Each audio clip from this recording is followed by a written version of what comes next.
Hello विद्यार्थियों, welcome back again.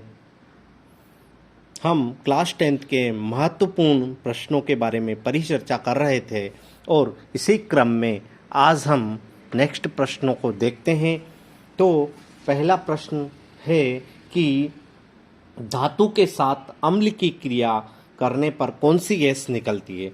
तो देखिए, जैसे ये धातु है जिंक धातु है और जिंक धातु की क्रिया हम सल्फ्यूरिक एसिड H2SO4 से करवाते हैं। तो यहाँ पर एक प्रतिस्थापन अभिक्रिया होती है।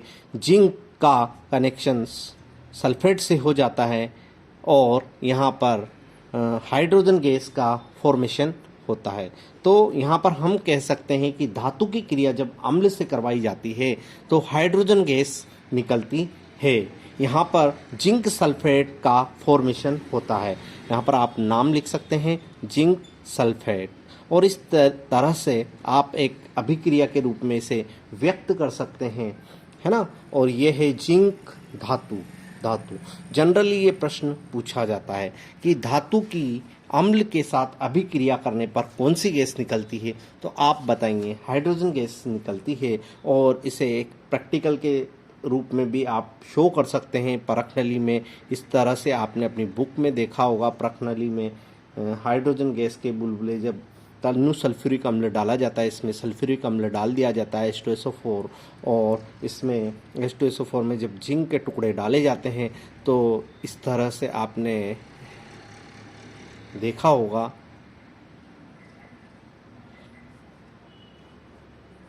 बुलबुले निकलते हुए। तो ये हाइड्रोजन गैस का जो प्रैक्टिकल होता है उसमें आप बुक में चित्र दे रखा होगा, समझ लीजिएगा। नेक्स्ट प्रश्न हम बात करते हैं कि जब लोहे की कील को कॉपर सल्फेट के विलयन में डाला जाता है, तो वह विलयन का रंग क्यों बदल जाता है।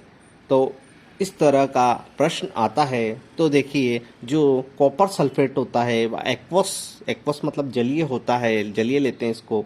और जब यहाँ पर भी एक प्रतिस्थापन अभिक्रिया होती है, फेरस सल्फेट का फॉर्मेशन होता है, सल्फेट इसके साथ कनेक्ट हो जाता है और यहाँ पर कॉपर अलग हो जाता है। इस तरह से लोहे की कील का रंग भूरा हो जाता है। जो लोहे की कील होती है ये भूरे रंग की हो जाती है, यहाँ पर भूरे रंग की हो जाती है। और यहाँ पर क्योंकि फेरस सल्फेट का फॉर्मेशन हो जाता है, और कॉपर सल्फेट का जो विलयन नीले रंग का होता है, कॉपर सल्फेट का जो विलयन होता है वह नीले रंग का होता है। तो यह कॉपर जो सिंगल हो जाता है, इसी वजह से इसका रंग परिवर्तित हो जाता है, नीला रंग चेंज हो जाता है, मलिन हो जाता है इसका रंग। तो इसी वजह से होता है, क्योंकि ये कॉपर सल्फेट नीला होता है, परंतु एक प्रतिस्थापन अभिक्रिया होती है। जब फेरस के साथ सल्फेट कनेक्ट हो जाता है तो फेरस सल्फेट का फॉर्मेशन हो जाता है और कलर चेंज हो जाता है। इसी के साथ हम नेक्स्ट स्टेप देखते हैं। ये बहुत सी बार आता है, जल का विद्युत अपघटन।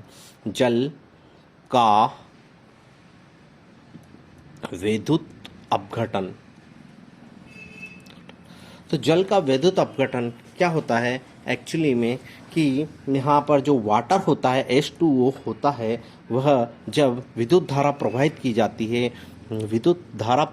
जाती है तो यहाँ पर विद्युत धारा प्रवाहित करने पर यह जल हाइड्रोजन गैस तथा ऑक्सीजन गैस में टूट जाता है।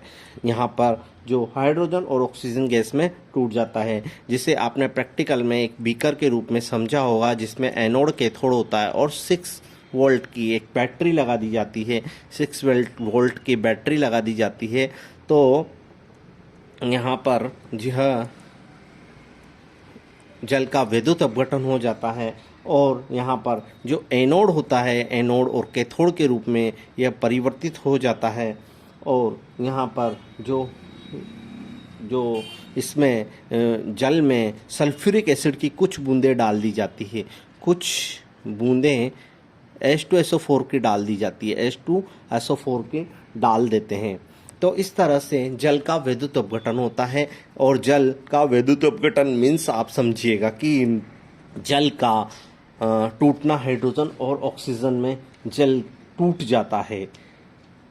तो यहाँ पर जो ये गैस होती है, दोनों इलेक्ट्रोड पर अलग अलग अपने आयंस जो होते हैं धनावेश और ऋणावेश के अकॉर्डिंग आ जाती है, इकट्ठी हो जाती है।